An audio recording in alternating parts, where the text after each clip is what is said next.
Hello everyone, it's that time of year when the cherry blossom is out at Sunderland Cemetery. It's not fully out, but I just thought I'd pop down and have a look around.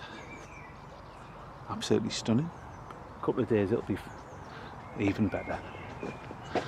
So I'll just have a little wander because this section is absolutely amazing. I've popped through it on a couple of videos, but you can only have a look at a handful on each occasion. So we'll just see if anything stands out. That's this one. Look at that, there's the blossom. Erected by a few friends in affectionate remembrance of John Watson, mineral agent for 31 years in the service of the Durham and Sunderland and North Eastern Railway Companies at Sunderland, who died July the 5th, 1866, aged 64 years. Deeply lamented by his family and a large circle of friends. And Elizabeth, relict of the above, died May the 8th, 1875, aged 74 years. So relict was a widow who never married again.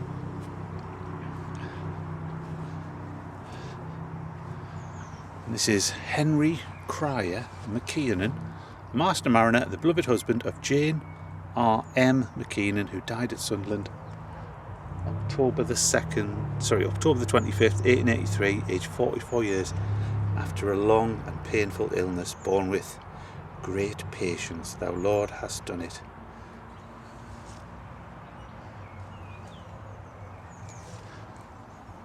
When I was waiting for to tell, because it's quite popular at the moment with people visiting the cherry blossom, I noticed a few things that I've never seen before. And one is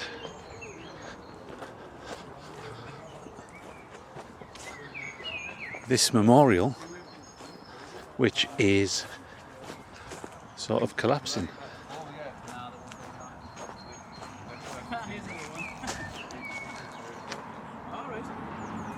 Look at this grand memorial.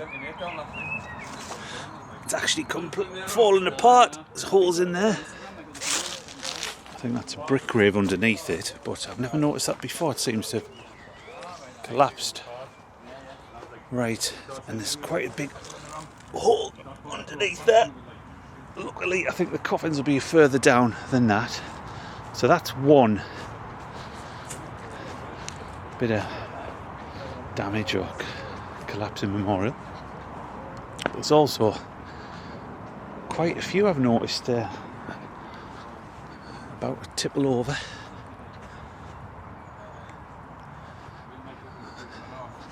This is the burial ground of William Hay. And look at that, 23 Union Street, Bishop Wearmouth, in affectionate remembrance of Stephen Jackson, Master Mariner, son-in-law of the above, who departed this life on the 23rd of August 1859 in his 34th year. Sweetly he sleeps, the pilgrim worn, leaving his weary road, in peace awaits the glorious morn, and slumbers in his God.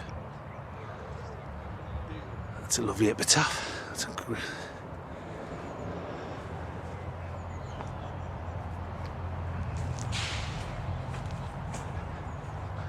Yeah, because of the blossom, it's very busy this time of year. There's quite a few people who I've just been talking to who've been taking photos with the cars. And look at that. John Wilkinson, Master Mariner.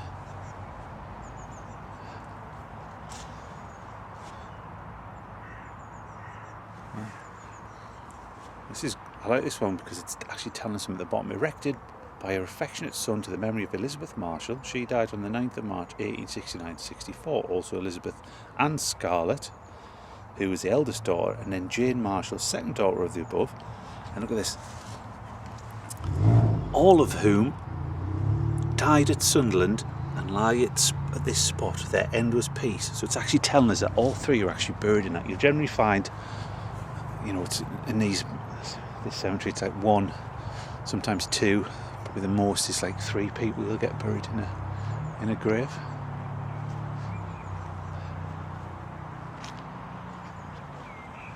Some fine memorials over here. I love that name. Also Apollina, daughter of the above named Thomas Scott. But you can see some of these, as the graves are sinking and some of the bricks have gone, they're actually just balancing on bricks.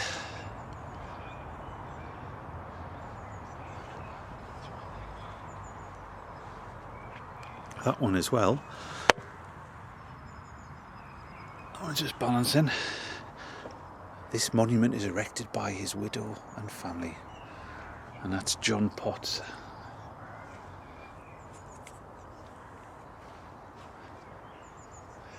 And I've got in memory of Anne Gardner, wife. I think that is William. It's got a W and that looks like an M. Farquhar, who died March the 22nd, 1869, aged 68. And then William Farquhar, son of the above, who was lost at sea, August 1871, aged 28 years. And then William, husband of the above, born October the 21st, 1796, died September the 17th, I think that's 1903.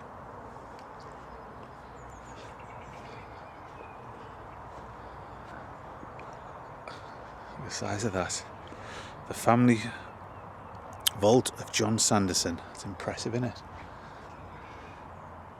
That's by Bower and Florence of Aberdeen. Look at the size of that. I'd love to know how much that cost. It's a lovely evening. From here, you probably can't see it on the camera, but I can actually see the North Sea. I can see down to Redcar and the North Yorkshire Moors.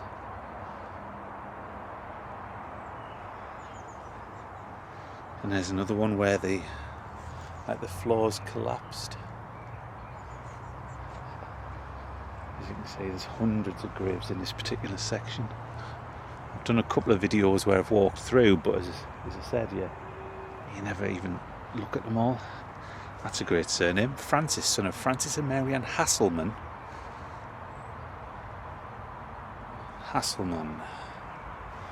Pipe family. Look, that's a few Scottish names on that. Cairns surname. And then Rabina Crombie. That's a good Scottish name.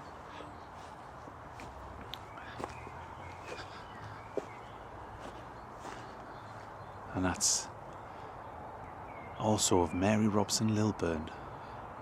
She died, I think that's 1950. And he's a V. Meldrum, pilot, Royal Air Force, 7th of February 1942, aged 27. There's a lot of Meldrums in Sunderland, I think, back since the 1700s. A Scottish family originally. And look, that's more members of the Meldrum family.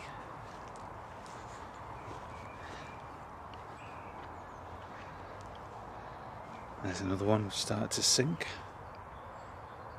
That's James Brown.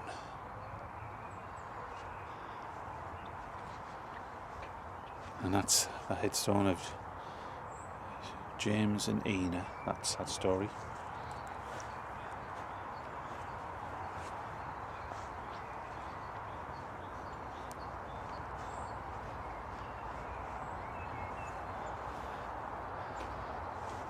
Then you have some of these which are a little bit more newer down this particular. It's got a big rabbit running away. Go back into some of the older bits.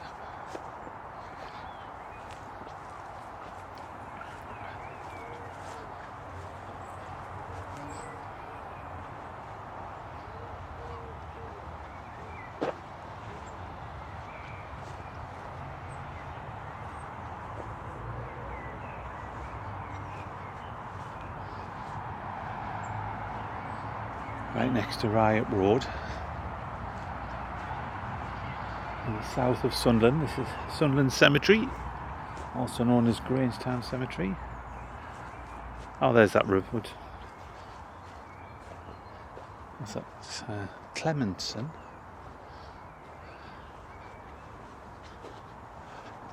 Just seen that name before. Beloved daughter of John Cairns and Robina Crombie.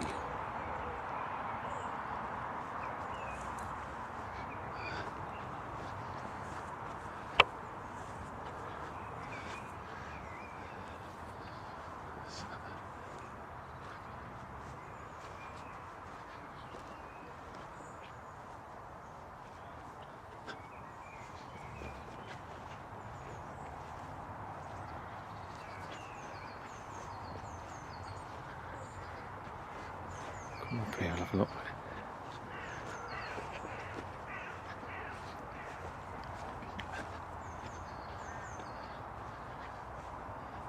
Selby West.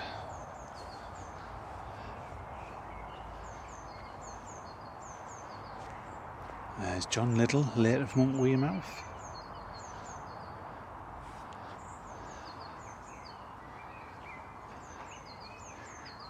I've actually got a laptop now. The only problem is I haven't worked out how to do the video things on it yet, so probably by about 2027 I might be able to work that out. Crozier family. Surprised you haven't seen any Edwin Smythe. There's some even in the older sections. Sorry. That's one of my favourite men from Sunderland history. Dr. Burns.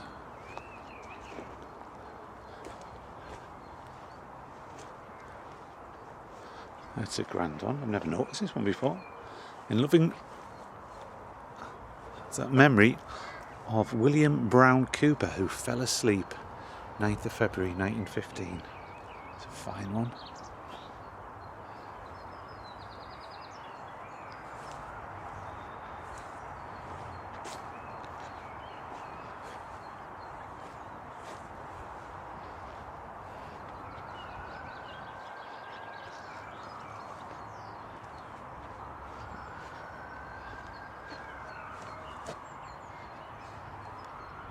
It wasn't just Edwin Smythe who did mosaics. The Borrowdale brothers did that.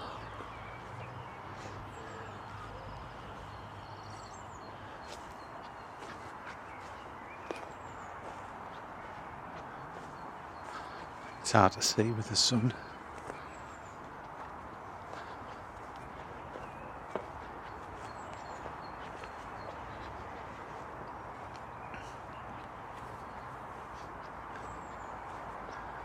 So look at this. Margaret, I think that's Peg.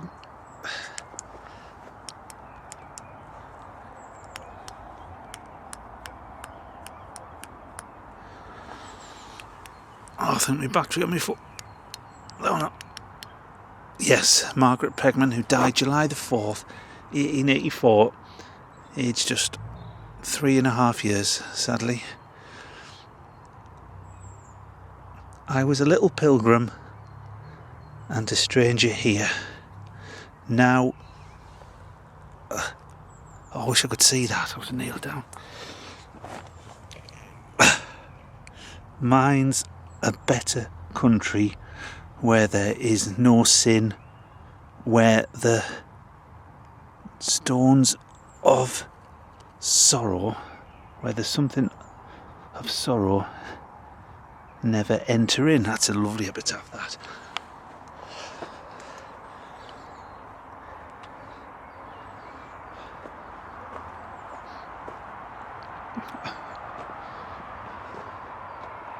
And the distance is the sea.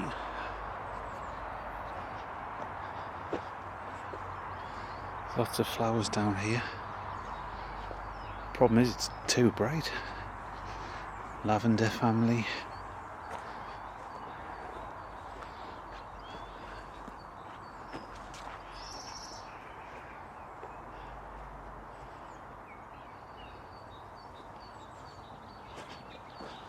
And there, look, another soldier.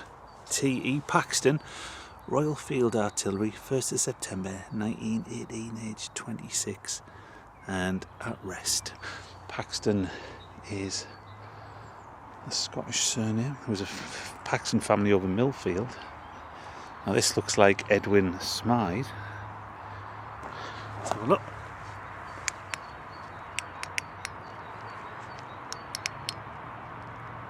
Life. Oh, have a look. But I'll just show you how I'll get one Edwin Smythe on if I'm in Sunderland. But look at his lettering. In loving memory of my dear husband George Johnson Sowerby, died 5th of January 1948. Also Annie Bella, dear wife of the above. It doesn't always have a Smith inscribed somewhere, but I think it is. Might be somewhere around.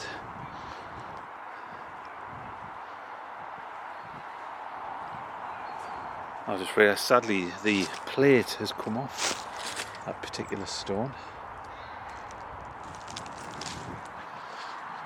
There's even some fine memorials over here as well.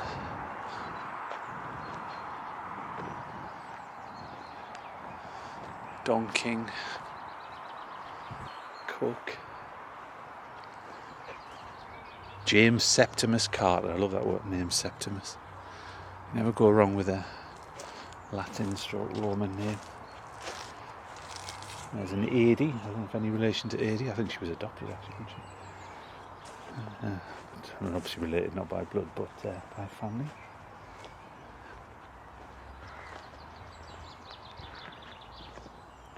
That's a fine stone.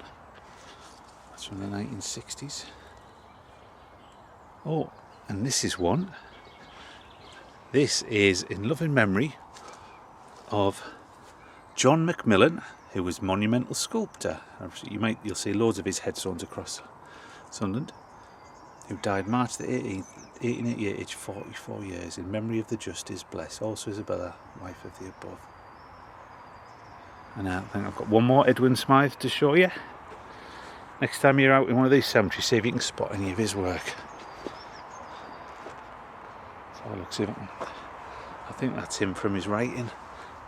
Let's double check. I can't see it, but as I said, he doesn't always put them in. Right. I'm going to go home now. 10 days off work now, and I'm off to Edinburgh on Sunday, so I've got to do some packing. So I will say goodbye, and if you would like to, please click on the subscribe. It will just help grow the channel. And thanks for watching, and I will see you somewhere else. Thank you very much. Take care. Bye.